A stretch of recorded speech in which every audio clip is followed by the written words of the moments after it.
Je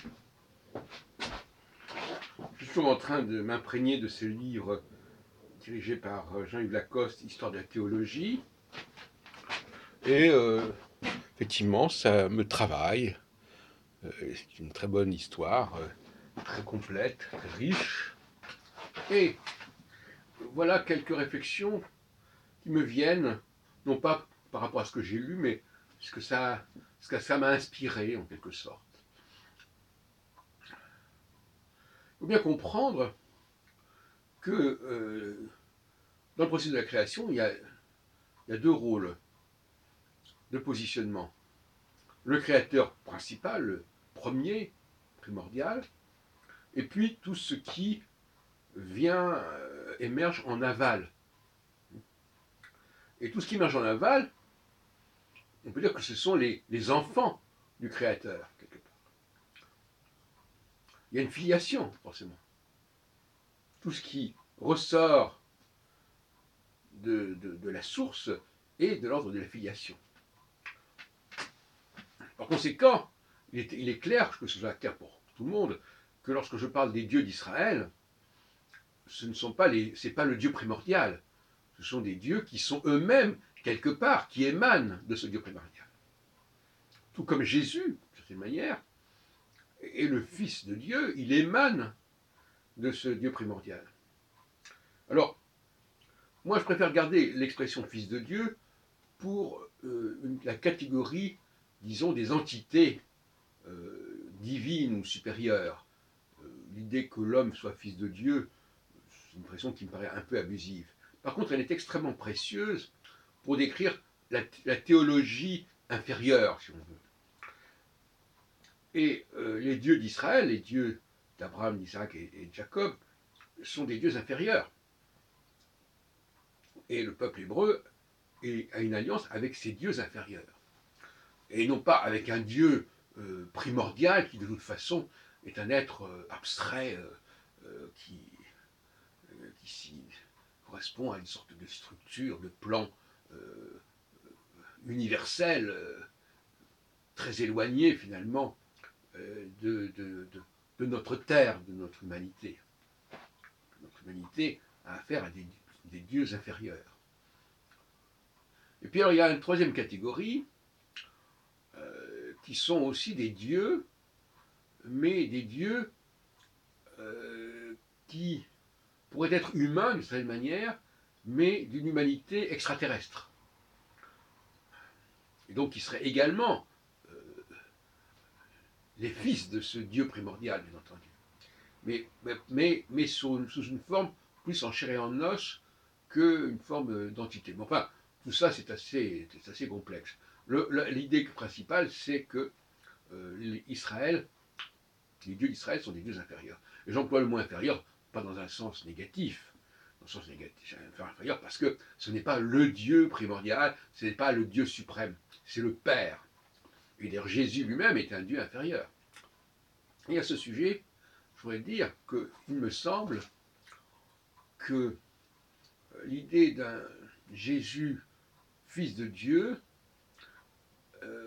doit se retrouver justement dans la théologie judaïque.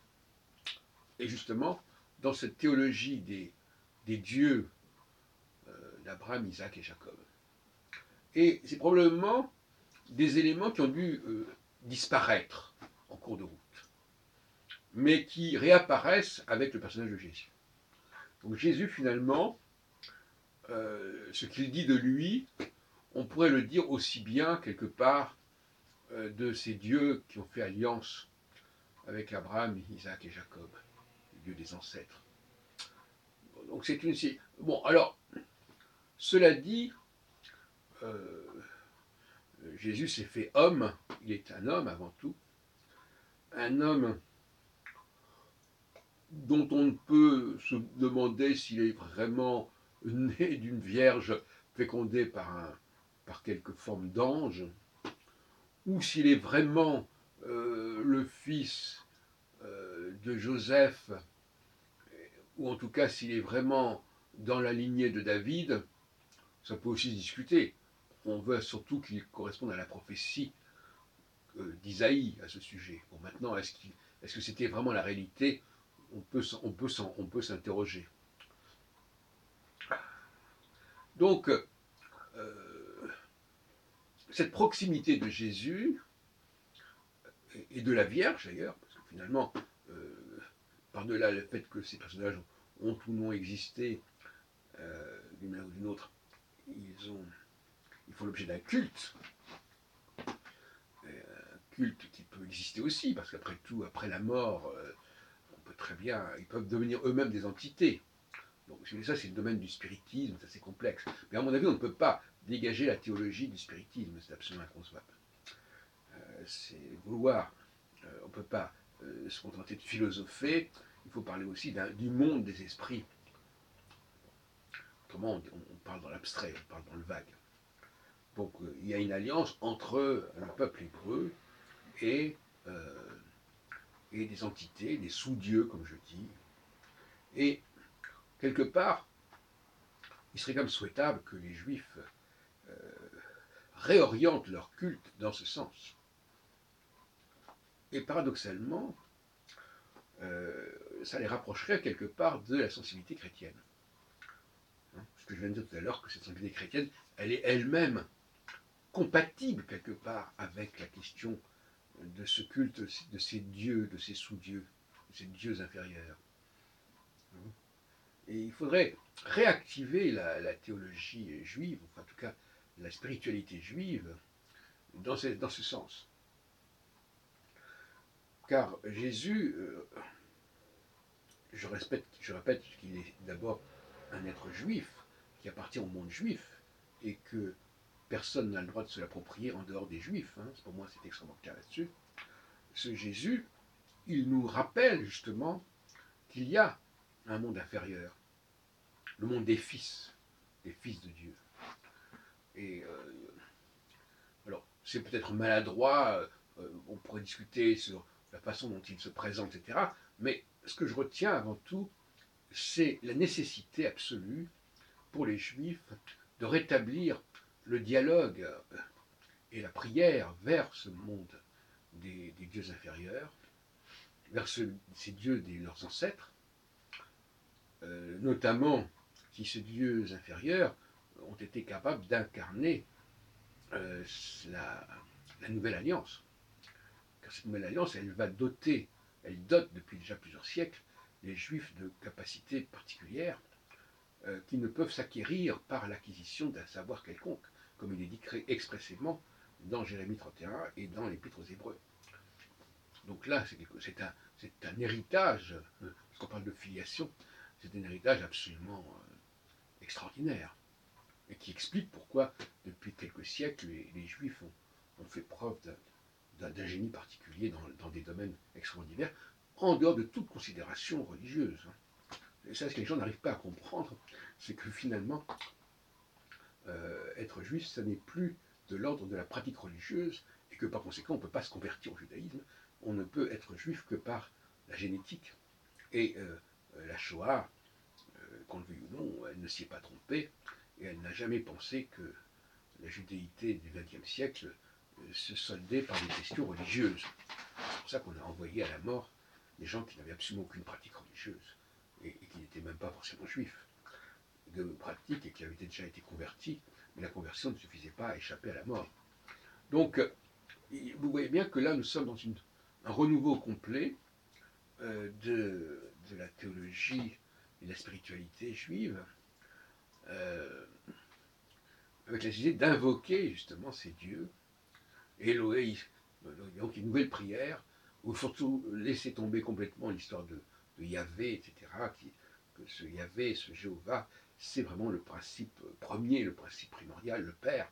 Et les gens peuvent adorer le Père s'ils veulent, mais en fin de compte, le véritable lien affectif, il est avec les dieux ancestraux. Donc il est vraiment temps de le faire. Pourquoi? Parce que ces dieux ancestraux, ils ne doivent pas être tellement contents des dérives de la théologie juive actuelle.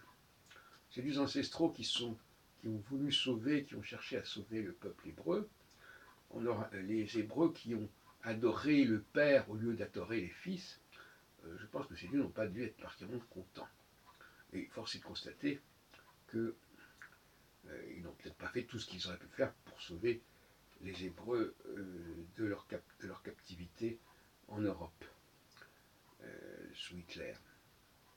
Oui, ce sont des choses qui sont importantes. Mettez-vous à la place de ces dieux, si au lieu de les invoquer, puisqu'on ne les invoque plus du tout finalement, aujourd'hui on ne les invoque plus du tout, extrêmement rarement et anecdotiquement, et en plus on dit le Dieu, et on laisse entendre en plus que ce Dieu c'est le même Dieu que le Dieu qui a créé le ciel et la terre. Enfin, bref, on a une sorte de chaos au niveau théologique, tout ce qui concerne d'ailleurs le monde soi-disant monothéiste, le monde soi-disant testamentaire ou scripturaire, qui est effarant. Et tout ça fonctionne très mal.